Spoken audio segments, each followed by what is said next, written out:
తెలుసో తెలియకో కొన్నిసార్లు దేవుని ప్రజలు వారు ఇవ్వాల్సిన టైంలో ఇవ్వలేకపోవడం, వాక్యం తెలుసున్నా కూడా ఇవ్వలేకపోయానని చెప్పి ఒక బాధ ఉండొచ్చు వాళ్ళు. కానీ దేవుని దగ్గర క్షమాపణ అడిగి ప్రభు దగ్గర క్షమించమని అడిగినప్పుడు తండ్రి కదా is a father and he understands, he forgives. So ఇక నుండి ప్రభు నీ మాటకు లోబడుతున్నాను. గతాన్ని మళ్ళీ తీసుకురాలేముగా, గతం ఆల్రెడీ గాన్. అయితే కొంతమంది దైవ సేవకులు బెన్నిహిన్ గారు కావచ్చు, వాళ్ళ మామగారు ఆయనకి వివాహం చేస్తున్నప్పుడు ఆ, అడిగాడంట వాళ్ళు, అంటే అంకుల్ గారు, అవును నా కుమార్తె నీకు ఇవ్వాలంటే నువ్వు ఎలాంటి వాడు తెలియాలి, నువ్వు సేవకుడు అని తెలుసు కానీ యువర్ ఏ చీర్ఫుల్ గివరో కాదు తెలుసుకుంటాను. మా కుటుంబంలో మేమంతా దశంభాగాలు ప్రత్యక్ష అంటే ప్రత్యేక అర్పణలు అన్నీ కూడా ఇస్తుంటాం దేవునికి. మా ఇంటికి వచ్చి అల్లుడు కూడా ఇచ్చేవాడై ఉండాలి. అప్పుడు నేను సువార్థికుడిని, నేను సేవకుడిని, నేను దేవునికి ఇచ్చే విషయాలు మీకు అనవసరం, అది నా పర్సనల్ అన్నాడంట. ఎవరు? బెన్నిహిన్ గారు. నా పర్సనల్ విషయం అంటే అది నీకు పర్సనల్ అవ్వచ్చు, కానీ ఇప్పుడు నువ్వు మా ఇంటికి అల్లుడు అవుతున్నావు కాబట్టి ఇది దేవునికి నీకు నాకు మధ్యలో కూడా ఉంది. నా కుమార్తె నీకు ఇవ్వాలంటే నువ్వు పిసినోడువా లేకపోతే దేవునికి ఇచ్చే మనసు ఉందా లేదా తెలుసుకోవాలనుకుంటానండి.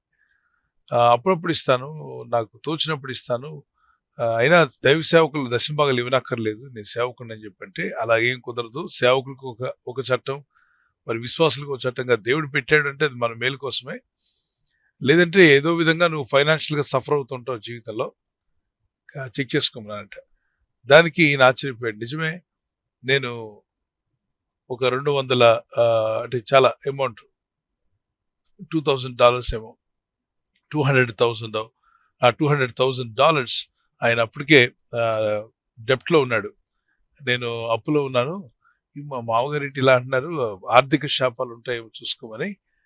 నేను దశంభాగాలు ఇవ్వాల్సిన అవసరం లేదు కదంటే, లేదు నాయన, మరి దేవుని ప్రజలందరూ ఇచ్చినప్పుడు దేవుడు మనకు ఫైనాన్షియల్ బ్లెస్సింగ్ కొరకు ఇచ్చినటువంటి ఒక లా అది లా అని అనుకోకముందే విశ్వాసంతో ఫెయిత్ అబ్రహాం పాటించాడు. అప్పుడు బైబిల్ లేదు, చట్టం రాలేదు, తోరా అంటే పెంటటుక్ పంచకాండములు రాలేదు, మోషే ఇంకా సినాయి కొండ మీద దేవుడి ప్రత్యక్షలు తీసుకోలేదు. అప్పుడు రాయబడలే బైబిల్. అప్పుడు అబ్రహాం ఇచ్చాడు, ఆయన కుమారుడు ఇసాక్ ద్వారా ఇప్పించాడు. యాకోబు అని ఆయన మనవుడికి కూడా చెప్పినట్టున్నాడు, మనవుడు కూడా అదే అంటాడు ప్రార్థనలు, నేను ఇస్తాను ప్రభు అని. ఇట్స్ అ ఫైనాన్షియల్ బ్లెస్సింగ్స్ కొరకు మనం చేశాం. అదండి, అలా ఇవ్వడం వల్ల ఫైనాన్షియల్ బ్లెస్సింగ్ ఏముంటుందండి? క్రైస్తవ దేశములని పిలువబడుతున్న అనేక దేశాల్లో, అన్ని కాకపోయినా ఎక్కువ శాతం అగ్రదేశాలుగా మారాయి. అగ్రదేశాలుగా ఎందుకు మారాయి అంటారు? వాళ్ళ దేశాలు ఎందుకు అగ్రదేశాలు అవ్వాలి? ఎందుకని వాళ్ళంతా ధన సంపదలు కలిగి వాళ్ళు ముందుకు ఎలా వెళ్ళగలిగారు? అక్కడ చిన్న పని చేసినా ఆస్వాదించబడుతున్నారా? మరి వేరే వేరే దేశాల నుండి ప్రజలు అక్కడికే వెళ్ళి పని చేయాలనుకుంటున్నారు. కారణం ఏంటి? బాగా చదువుకున్న వాళ్ళు కూడా ఆయా దేశాలు వెళ్ళి పనిచేస్తే ఏం జరుగుతుంది అక్కడ? వాళ్ళు ఏమంటున్నారు, మన వాళ్ళు కూడా కష్టానికి తగిన ఫలితం మనం చూడగలుగుతాం. మిగిలిన చోట్ల ఎంత కష్టపడినా వచ్చే ఫలితం కన్నా కూడా ఇబ్బందులు ఎక్కువ ఉంటున్నాయి. మరి అదిలా అంటే 3 సంవత్సరాలు కష్టపడ్డాడు మా కుమారుడు, ఇల్లు కట్టగలిగాడు ఇండియాలో. నేను 50 సంవత్సరాలు కష్టపడ్డాను, సుమారుగా 40 సంవత్సరాల వరకు కష్టపడ్డాను, ఇంతవరకు ఇల్లు కట్టుకోలేకపోయానండి. వాడు 3 సంవత్సరాలు అయింది. వాడు 3 సంవత్సరాలు ఏం కష్టపడ్డాడో మరి, నేనైతే 50-40 సంవత్సరాలు ఇంత కష్టపడినా ఇల్లు కట్టలేకపోయాను. వాడు 3 సంవత్సరాలు కష్టంతో ఇల్లు కట్టగలిగాడు. తర్వాత ఇప్పుడు 6 సంవత్సరాలు అయింది, ఆ తర్వాత 3 సంవత్సరాలు అతను అక్కడ కూడా ఇల్లు కొనుక్కోగలిగాడు. ఏదో అక్కడ ఫలిస్తున్నాడు, ఎక్కడో దేవుని దీవెనలు ఉన్నట్టున్నాయి.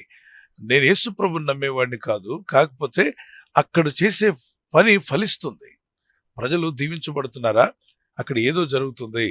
మరి ఆ దేశాల్లో ఏం చేసేవాళ్ళు ఆ పితరులు అని చెప్పి ఆయన ఎతకడం ప్రారంభించాడట. వాళ్ళు ఏ గ్రంథం చదువుతారు, వాళ్ళు ఏం పాటించారబ్బా? మన దేశం లాగా అన్ని దేశాలు కూడా ఉన్నాయి కదా, భూభాగము, మట్టి, వర్షము, వేసవి కాలము, శీతాకాలం అన్నీ ఉన్నాయి. మరి వాళ్ళు బాగా డెవలప్ అవడం ఏదో కారణం ఉండి తినాలి కదా అని చెప్పి ఆయన రీసెర్చ్ చేశాడు. Is not a Christian, but ఈ రీసెర్చ్డ్.